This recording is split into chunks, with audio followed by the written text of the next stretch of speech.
तक्षशिला निकेतन college, जहां है advance nursery teacher training, yoga teacher training and early childhood care and education, recognized from MSME and organization under ministry of MSME। तो आज ही आइए तक्षशिला निकेतन college और करिए अपने सपने पूरे एट सिंह भूमि कॉलोनी, जनाना रोड, लोहागल, अजमेर। जो रक्षाबंधन का पावन पर्व है, जिसको मंगल रूप में बहनों के द्वारा भाइयों की रक्षा के लिए बनाया जाता है, वह श्रावण माह शुक्ल पक्ष पूर्णिमा के दिन होता है। इस बार जो पूर्णिमा भद्रा रहित है, इसमें भद्रा नहीं है, कोई ग्रहण, कोई ऐसा दोष नहीं है। ये शनिवार को 9 अगस्त 2025 को पड़ रही है। इसमें प्रातः काल से ही, पूनम से ही सुबह दीवा काल में प्रातः काल 7:49 से लेके और 9:27 तक शुभ का चौघड़िया है।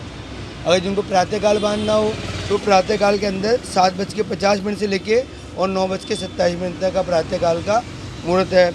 उसमें दिन में अभिजीत मुहूर्त होता है। वो अभिजीत मुहूर्त दिन में 12:17 से लेके 1:09 तक का है। यह अभिजीत मुहूर्त है। इसमें बहनों द्वारा जो भाइयों की राखी बन जाएगी वो अभिजीत रहेगी, उनकी रक्षा होगी, वो अभिजीत मुहूर्त है। और उसके बाद दिन में 12:63 से लेके और 2:21 तक ये चंचल का चौघड़िया है। ये दिन तक का रहेगा। और सायंकाल को 2:21 से लेके और 5:37 तक लाभ का और अमृत का चौघड़िया रहेगा। ये आपको पूरे दिन में बता दिया, जिसमें संध्या काल 5:37 तक ये रक्षाबंधन बांधने का पावनपन रहेगा। इसमें अपन रक्षा राखी बांध सकते हैं। पूनम तो आज से लग जाएगी। हाँ, पूनम दीवा काल से लग जाएगी, लेकिन वो सूर्य तिथि है, सूर्य तिथि से ही इसकी गणना की जाएगी। आज शुक्रवार को 8 तारीख को 14 के दिन में 2:13 से पूर्णिमा तिथि प्रारंभ हो जाएगी। और जो श्रवण नक्षत्र होता है वो भी 2:28 तक जाएगा। और जो कल दिन में 1:25 तक पूनम रहेगी। ये राखी क्यों मनाई जाती है? राखी एक इसकी प्रचलित कथा है कि भगवान सूर्यदेव हैं, सूर्यदेव के पुत्री यम, उसकी रक्षा के लिए राखी का पर्व मनाया जाता है। और वो भद्रा रहित होती है।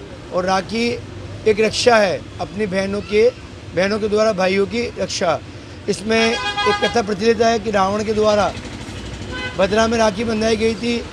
उस भद्रा में राखी बांधने से उसका नाश हुआ था, उसकी मृत्यु प्राप्त हुई थी।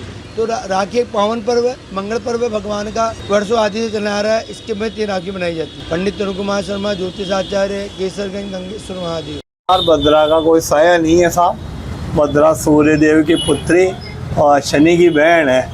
ये एक वृष्टिकरण होता है जो हमारे पंचांग में एक भाग है, तो उसको भद्रा कहते हैं। भद्रा में कोई भी शुभ कार्य निषेध रहता है। तो इस दिन भद्रा एक दिन पहले रात को 1:54 पर उतर जाएगी। तो किसी प्रकार का कोई भद्रा का दोष नहीं है। शनिवार स्थिरवार है, शनिवार का कोई दोष नहीं है। श्रवण नक्षत्र है, मकर राशि का चंद्रमा है, तांबे का पाया है, बहुत ही बढ़िया है। जो श्रवण नक्षत्र भगवान श्रवण जी ने अपने माता पिता की पूजन करी थी, उन्हीं का नक्षत्र है वो। इसी दिन मेरा तो सबसे ये अनुरोध है, अपने माता पिता जिनके मौजूद है सब उनके चरण वंदन करके पूजन करें, तो भगवान विष्णु सब राजी होते हैं कि यादृशी भावना तादृशी फल प्राप्त्यर्थम। तो भगवान कहते हैं मैं उन्हीं को उचित फल देता हूँ। तो अपने ये इष्ट देव पितृदेव की पूजन करें। सर्वप्रथम भगवान 7:30 बजे से लेकर 9 बजे तक सुबह ब्रह्म मुहूर्त में राखी बांधने का समय है। दिन में 1:30 बजे से लेकर 4:30 बजे तक लाभ और अमृत का चौघड़िया है, उस समय राखी बांधना सर्वश्रेष्ठ है। शाम को 6 बजे से 7:30 बजे तक पुनः लाभ का चौघड़िया आ जाता है। उसके अंदर बहनें अपने भाई को राखी बांधे। सर्वप्रथम जिन्हें अपने भगवान को मानते हैं उनके नाम की एक राखी उनके पहले अर्पण करें। एक राखी अपने पितृदेव की अर्पण करें, उनका भोग अर्पण करके छोटे बच्चे को देवें, जिससे अपने पितृ देवता कुल देवता प्रसन्न होकर अपने को वरद आशीर्वाद प्रदान करते हैं। जो किसी कार्य में बाधा उत्पन्न होती है तो सर्वप्रथम पितृ देवता को मनाना चाहिए। अब बहनें अपने भाई के राखी बांधे, ओम ओम मंत्र का जाप कर देवे। रक्षा मंत्र जाने तो एन राजा बलिवेंद्रो दानवेंद्रो महाबल और तेनत्वानुवदनामि और रक्षे माजल भगवान इनकी रक्षा करो, बहनें कहती है हमारे भाइयों की।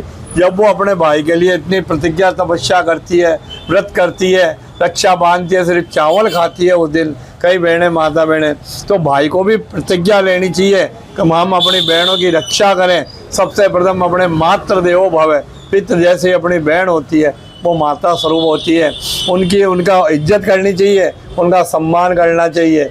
और जहाँ तक हो सके छोटी कन्याओं को भोजन बांटना चाहिए, कोई बिस्कुट के पैकेट फल बांटे तो पूनम के दिन बहुत फल की प्राप्ति होती है। और इस दिन पूनम का कोई भी सावा, कोई भी भद्रा का साया नहीं है। निश्चित होकर कभी भी राखी बांधें। सुबह 9 बजे से 11 बजे तक अपने घर में श्रवण का चित्र बनावें, और चित्र नहीं हो तो अपने बनी बनाए आजकल आते हैं वो लगावें, उनकी पूजन करें श्रवण देवता की, और उसके पूजन करके रापसी चावल का भोग लगा के घर में प्रसाद वितरण करें, बच्चों को प्रसाद देवे जो उनकी भावना संस्कार बच्चों में श्रवण जैसे प्राप्त। ये पूनम का व्रत कब रहेगा? पूनम का व्रत साहब एक दिन पहले आ गया है, क्योंकि ये 2:28 पर 14 शुक्रवार को पूनम आ जाती है, तो व्रत एक दिन पहले कर लेना चाहिए। भगवान सत्यनारायण की पूजन कर लेनी चाहिए, और दूसरे दिन रक्षाबंधन का। को भद्रा को लेके रावण का क्या प्रसंग आता है? भद्रा का प्रसंग ऐसा, भद्रा का ऐसा नियम है कि भद्रा होती है 3 तरह की, पृथ्वी की होती है और स्वर की होती है और पाताल की होती है। रावण की बहन ने रावण में भद्रा बांध दी थी, जबकि वो शास्त्र मैंने अभी पूरा मुझे याद नहीं है कि ऋषियों ने कहा था कि इस दिन रक्षाबंधन नहीं करनी चाहिए और इस समय में नहीं करनी चाहिए, लेकिन रावण तो अहंकारी था, तो अहंकार का अंत होना निश्चित था। उनकी बहन ने राखी बांधी तो आखिर उनका अंत हो गया, पीछा छोड़ा। भद्रा के अंदर कोई भी शुभ कार्य नहीं करना चाहिए। करक, सिंह, कुंभ और मीन राशि की भद्रा होती है, वो आपके पृथ्वी के ऊपर होती है। मेष, वृष, मिथुन राशि की, वृश्चिक राशि की भद्रा होती है, वो आपके स्वर्ग लोक में होती है। पृथ्वी की भद्रा इंसानों के लिए दुखदायी होती है। कन्या, तुला, धन, मकर राशि की होती है, वो पाताल लोक में होती है। ये भद्रा विष्टि है, जो ये रावण सूर्य देव की पुत्री है, एक तरीके से इसको काल कहना चाहिए, काल। तो इसलिए इससे बचने के लिए इसमें कोई भी शुभ कार्य नहीं करते हैं, तो इसलिए अपने भद्रा है ही नहीं, तो सभी को आनंदचित प्रसन्नचित होकर बहनों को राखी बांधनी चाहिए, और प्रसन्नचित होकर ही भाई को राखी बंधानी चाहिए। सर्वप्रथम भैया के तिलक निकालते समय दोनों का मुख प्रसन्नचित रहना चाहिए। ऐसा नहीं कि नहीं मेरी बहन से राग द्वेष है तो मैं राखी नहीं बंधाऊँ, नहीं, तो वो दोष के भागी होते हैं भाई। और बहन अपने भाई के प्रति द्वेष रखती है तो वो दोष की भागी होती है। ये शास्त्रों का नियम है। तो जिस समय एकांत शांत प्रिय मन स्थिर होवे उसमें रक्षाबंधन करनी चाहिए। घनश्यामाचार्य प्राचीन गणेश जी का मंदिर, आगरा गेट, अजमेर। उत्तर भारत का एकमात्र सरकारी महिला इंजीनियरिंग कॉलेज महिला अभियांत्रिकी महाविद्यालय अजमेर, जहां 6000 से अधिक छात्राएं तकनीकी शिक्षा लेकर देश विदेश में प्रतिष्ठित संस्थानों में कार्यरत हैं। कॉलेज को एनबीए द्वारा कंप्यूटर साइंस और इलेक्ट्रॉनिक्स में मान्यता प्राप्त है। यहाँ है हॉस्टल सुविधा, अनुसूचित जाति की छात्राओं के लिए निःशुल्क आवास, smart classroom, digital library, wifi युक्त परिसर, 2 शोध केंद्र और 150 से अधिक स्टाफ। 100% प्लेसमेंट सहायता, राज्य सरकार, एनजीओ व अन्य संस्थानों से छात्रवृत्ति की सुविधा भी उपलब्ध है। महिला अभियांत्रिकी महाविद्यालय अजमेर, तकनीकी शिक्षा में बेटियों की नई उड़ान।